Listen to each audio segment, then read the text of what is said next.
Hey, I'm Fred. And I'm Ant. And this is Create a Generation. Create a generation of hype.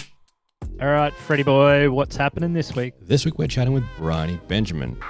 You can, no matter what's thrown your way, you don't even understand or comprehend yet what strength's inside you, and you will rise to this challenge and you will get through it. Briony has made a ton of viral videos, both in a brand sense and in a personal sense, and it is a very special interview. Just a quick note, this is a cut down version of this interview. If you want to check out the whole podcast, head on over to your favorite podcast platform like Apple Podcasts or Spotify, and you can check it out there. Let's get into it. Let's get into it. We are joined here today with Briony Benjamin. Briony, welcome. Hello, thanks for having me, guys. Nice to see my favorite duo. Briony, before we sort of get into who you are, Briony Benjamin, you know, we have this before, and apparently I was revealing this for the first time for a bunch of people, that we can't trust people with two first names. But there is an exception to the rule, and your parents must have known it. Once you put an alliteration in there, it's okay. We can trust you. Phew. Okay, good. And boy name, girl name, you know, so it's okay. So it's no, that's not a get out of jail on that one. So now that we've put everyone at ease, maybe you could introduce yourself for us, please. Yeah, well, I'm Briony Benjamin, or I go by Briony B. I am a writer, a director, producer, and I also act in a whole bunch of things as well, which sort of more happened by default, but yeah, from producing content. So I make a heap of viral videos, content for brands, for publishers, and now for myself. And when I met you, you were working with a different network, weren't you? Yeah, so my first sort of big job that was like a dream job in Sydney was working at a production company that worked with all these different campaigning organizations. So Get Up, World Wildlife Fund, Greenpeace, all these like dream clients. So I got to make a heap of content for them and honed the skills of using comedy to get an important message across. Then I basically got a documentary up at the ABC that was using a comedian, once again using comedy, to talk about the really serious issue of abusive relationships and domestic violence. So not really a light topic, but the ABC gave me a bunch of money and believed in the idea. So that was a lot of fun. And then off the back of that, I landed the job as the executive producer of video at Mamamia Women's Network. So for those people that haven't heard of it before, it's mamamia.com.au. It's the largest network for women in Australia, and they've got the largest podcast network for women in the world. So it was a really amazing feminist kind of brand. And I got the job. Mia Freeman, who's the founder, who's amazing, she basically said to me, "Your job is to make us famous for video." So I was like, okay, easy. How do I do that? No idea. And that's kind of, where I landed and what the job, asked for. So when you said you went in there, you said you really didn't know what you were doing. So how did you go from there to having such a successful video strategy at Mamamia? Well, I think it's like a lot of jobs, isn't it, or roles. It's that imposter syndrome of thinking, oh my gosh, like this is so different. Whilst it was video and working with digital video that I loved, it was very different to anything that I had done before.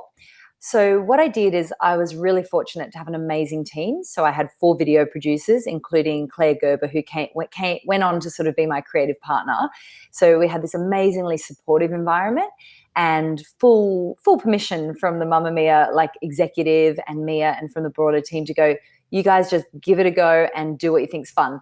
So I basically came up with this idea that I would launch the idea of we're going to do pilot season, which is just a great way to basically be like, this could not work and everything could be horrible, but maybe it will be great. And it sounds kind of sexy, right? It's pilot season. Everyone gets excited. So that was a good way to start, I think. So it was opening it up to play and experimentation and kind of being like vulnerable to the fact that we don't know what's going to work. We're going to, create a whole bunch of stuff. We're going to come up, we're going to put all our energy and love and passion into it, and we're going to see what sticks and then go with that. So basically, where I start with a lot of my ideas is looking around at everything out there that's great. Why is it great? Why is it connecting with people? What's working about it, and what are the bits that you like about what other creators, brands, media houses are doing that's really working really well? And 6 weeks into the job, we had our first video go viral, which was super exciting because up until that time, Mamma Mia hadn't had a viral video before. And we did this split screen video that I was actually in because we couldn't afford actors, so all our producers just had to perform in things. And it was a split screen of me on one side going about my day in high heels and on the other side in sneakers. And it just went ballistic, and it got like 20 million views in a week. And that was the starting point. We were like, oh, people are connecting with this. There's something funny in this idea. And then from that, we would develop ideas off the things that were working, and the things that weren't working, we're like, oh, well, that was a fun experiment. Let's ditch that. 20 million views. That's pretty good. Yeah. Yeah. And was that on Facebook? That was on Facebook. Yeah. Yeah. So then we went on to do a similar one. We were like, oh, well, that format works. So we tried another one that was man flu. So it was like a man versus a woman going through a flu, and the man's obviously nearly dying and can barely walk. I don't know if you guys have ever suffered from the man flu, but I hear it's quite a killer. Oh, it is. Very real. It's very, very real. It's, and I roped my boyfriend at the time to be in it because he was really good at, he didn't really have to act much. It was just like channeling what he was like with a cold. And that one went on to get 50 million views. So we started to, have a lot of fun playing around. But I think, it really came back to going, well, why is this connecting with people? What is it about this that's working? And we developed a bit of a formula in the end going, well, before we start to make a piece of video content, we have to think, why would someone actually care about this? Would they share it? Why would they share it? Would they tag a friend in it or send it to a friend? And so once you get thinking about the psychology of why people actually share things, because people share either to be like, look, I found this cool thing first, or, this is really relatable, or, oh my gosh, this is so you and me in our friendship. People use the content to connect with other people. So if you can think of it from that perspective first, we found that really helpful when vetting good ideas from bad ideas. Hey, Briony, to take that a step further, like connecting with the audience, and it's going to be something that they're going to engage with and love. How do you then put in the companies or the brands or the purpose in there as well? Yeah, well, I think, so there were really two types of content, right? There was the branded content. And then there was the more editorial content that wasn't brand funded necessarily. Branded's a bit different. Do you want me to go into that, Ant? Or yeah, let's go wherever. Yeah. Like, because I think it's similar sort of territory, right? Like the brand has got a message they want to get across. Yeah, totally right. And I think it's the same thing as like with a campaign or something you're really passionate about. You've got to get over yourself. Like so often, I think brands, we've got to let people know the 25 great things about this product. It's like, no one cares about that. They don't care that it's got all these features and things. Like, what's the problem that you are solving for that person that's going to make their life better? How can you add value? Hey, when it comes to, I guess, brands, a lot of them are very obsessed with this idea of virality. Like, I really want a video to go viral. What do you think of virality versus audience building? Something which with a longer term prospects rather than let's just get the most views possible. Yeah. Well, viral's not the be all and end all, right? It's nice, it's fun, it makes you feel good. There's nothing more exciting than watching a video just like going ballistic on the internet. But it's about having, I suppose, tiers of content. So I always think of it that you've got your viral pieces are for your reach and to grab as many people as you can. And, looking at like that hero hub hygiene model. So you have your hero piece that might be your viral piece, or you put your most money and resources and time into it. Then you have your content that's about people getting to know a bit more about the brand or the organization. So it might be more like, Q&As and, more interesting pieces of content that might be around different product features or something like that. And then you've got your hygiene content, which is your always on nurture content that's really trying to convert people that last step. So I think it's like, it's not one or the other. You need a mix of it in your content ecosystem. And I think whether you're a brand or if you're an individual creator, you should be thinking about that as well. Whether you're a TikToker, if you're a TikToker, for example, you might want pieces that are viral, that are just going to get out there and bring people in. But once they get there, they've got to be able to connect with you and learn more about you. So then you might have, a series TikToks that are all just about you and your day-to-day life. And then you might have a bunch that are being used really to push people to your Instagram or your YouTube. So it's just about thinking, once again, always starting with what's the purpose of this piece of content. And I think also, like, yeah, something can go viral, but if it's not targeting the people that you really need to speak to, or people that are going to be right for your audience, you know, particularly in the case of something like TikTok, it can actually do more harm than good, right? Because you can end up with 100,000 followers that are completely unrelated, like not interested in what you do otherwise, and then it's going to impact your reach going on. So yeah. So obviously you made it, you know, a whole range of viral videos. You sort of cracked that method of sort of what makes a difference to an audience and how to build on that. What came next for you? Yeah. So what came next? Well, basically a bit of a life surprise that I wasn't expecting. So I was working at Mamma Mia. I'd been there for about a year, and I was just feeling really crappy all the time, actually. I was going to a doctor who kept telling me it must be stress and, you know, just to meditate a bit more and chill out. And no matter what I did, I just could not get on top of just feeling awful all the time and getting really crook.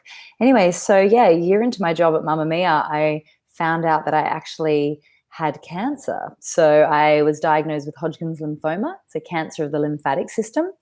And yeah, that was certainly the biggest shock of my life to that point, and a massive shock to everyone around me as well. Yeah, it's just not the news you ever really expect to get at 31. So a bunch of my gorgeous friends, they pulled together and got me a bunch of filming equipment to go with my iPhone. So they got me like a little gimbal, Osmo, and a Rode mic, and a bunch of other little things like that, a little light. And they were like, maybe you might want to start, you know, documenting the journey and filming it as you go, which was a very different kind of documentary filmmaking for me, because of course other people had only ever been the subjects when I was creating documentaries in the past. I was pretty sick. I had stage 4 Hodgkin's lymphoma by that point. And so I didn't really know what was going to happen. So I just got it out and started filming the process. Yeah. I couldn't even imagine what that would be like. How do you find like the motivation to keep creating when you're given that kind of news? Yeah, it's a really good question. I think that for me, it was actually really therapeutic, and it was quite comforting to, you know, essentially keep a video log of everything that was happening. So I journaled a lot during the process, but I also video logged a lot, because it was really nice just to kind of dump everything that I was thinking out of my head and get it onto camera. Also, I know this sounds really grim, but I thought, well, if I didn't survive, I kind of, you know, would be nice for my family to maybe have some components of this, or to share thoughts with them, you know, and maybe it could live on beyond me. Luckily, that wasn't the case, and I'm incredibly lucky to, you know, have documented the whole journey through into remission and out the other side of this whole thing. But yeah, like, look, definitely it wasn't necessarily like an everyday thing, and I did need to be encouraged here and there to do it, because there are obviously just days you have that are just awful and you don't want to record it, or you feel so down, or, you know, I think a big thing for me to overcome was actually just, you know, I always like having makeup on and looking kind of nice, and I'm, you know, proud of, you know, taking time to care about those sort of things. And when you go through chemo, you just strip back to nothing. You know, you've got no hair, you've got no eyebrows, no eyelashes, like everything that had once helped define your look and your identity is kind of stripped back. So getting comfortable with, you know, I thought, well, I'm just going to record it. I don't need to put it out necessarily or do anything with it down the track, but I'm just going to record it as I go. But it was interesting. A few weeks after I lost my hair, I remember doing a video log one day and sort of saying, I don't know what's changed or happened, but because when you first shave your hair off, right, it's pretty freaky when you look in the mirror. Like, I felt very unnerved by it, because you don't recognize who's looking back at you. It's just such a foreign image. And a few weeks into it, I remember doing a video log and thinking, oh, I'm actually so at peace with what I look like right now. This is me, you know, and this is me stripped back to my most pure version. This is like baby Briony. I'm back at, because I literally, as a kid, I had the blondest hair. I had no eyebrows. Mum actually like drew my eyebrows on when I was a little baby once as a joke, because she's like, there's nothing there. It's all forehead. So yeah, but it was funny. And I'm so, yeah, when I look back on it, I am really proud that I persevered and documented like, the most vulnerable kind of time ever in my life, and a time that I didn't like how I looked at all. But when I look back on it, it's funny. I just see it as it was just me during that chapter, it was just because people said to me when I put the video out. So basically I put all the footage together into a video. It was 3 minutes. Claire, my creative partner, edited it into this gorgeous little short film that's 3 minutes long called You Only Get One Life. And we put it out into the world, and it went viral and got picked up by a few news outlets and things, which was awesome because it helped me spread the word of lymphoma. But, a lot of people said to me, oh, you're so brave. You're so brave putting that footage of yourself out there into the world. And it's funny that because I just didn't really see it as brave. To me, it was just, well, that's what it was. And that's who I was at that time. And that's what it looked like. And weirdly, when I was at Mamma Mia and I was, acting and starring in all these viral videos, and I was really conscious of always how I looked and, oh, I've got to fix my makeup up, fix my hair. And yet going through that process, it just made me care a lot less about all those things. I was like, that's me. That's how I look. That's life. Wow. Well, In terms of how do you decide what to put out in the public sphere and to make yourself vulnerable? There's a lot that I don't share. Whilst that might seem like, everything's out on the table. And, for me, once again, it came back to, I wanted to share my story to help other people. So to that end, I suppose I wanted the video to feel hopeful and uplifting. I didn't want it to make people sad. I didn't want it, even though a lot of people found it really emotional watching it, but they came out of it feeling uplifted. And the response I've had from this video, it would be the most, proud I am of anything I've ever made in terms of the responses I got back from people. It comes back to what we were talking about earlier. Why would someone care? Why would they share? Would they tag? Would they comment? I've had people reach out and say things like, they've made amends with a family member that they haven't spoken to for years because they saw the video and it just reminded them like what actually matters in life. I've had friends quit their jobs that, have then decided to travel pre-COVID and, take a leap or take a risk in something that they hadn't done before. And then, really, I suppose most importantly to me, I had so many survivors and people going through it right now that said to me, thank you so, so much for making that video, because it allowed me to share it with my friends and family, and it perfectly articulated my experience. And I feel for the first time ever, my friends and family actually understand what I went through. And that for me was like, just the most amazing feeling, because, it is hard to, even for me in my life, I moved back to Queensland during chemo and treatment. And then a year later, I came back to Sydney, and I'm there and my friends are like trying to comprehend what I've been through. But how can you explain the depths of an experience like that, in a 5-minute conversation? You just can't. So for me, it was really therapeutic to put it together, to kind of share it with the world, to go, this is what it's like. And you can, no matter what's thrown your way, you don't even understand or comprehend yet what strength's inside you, and you will rise to this challenge and you will get through it. And to hear so many people that were in chemotherapy right now reach out and just say, this is the kick that I needed today to keep fighting and keep fighting with positivity, that was awesome. Thank you so much for sharing such your amazing story. But there's so much of it that is so inspirational and so informative. But is there any key thing you want to tell the audience, or one tip or bit of wisdom you want to share? Yeah, I mean, for me, it would be get really clear on what you want to say and what you want your legacy to be with the content you create.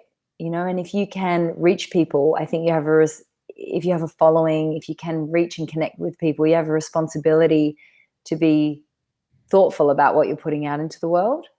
And the only other thing I would say is, as most creators are really excellent at, but think about where, really visualize that audience member and where they're going to be when they watch your content. and what device they're going to be watching it on, and design it for that. Great advice. Briony, thank you so much for joining us.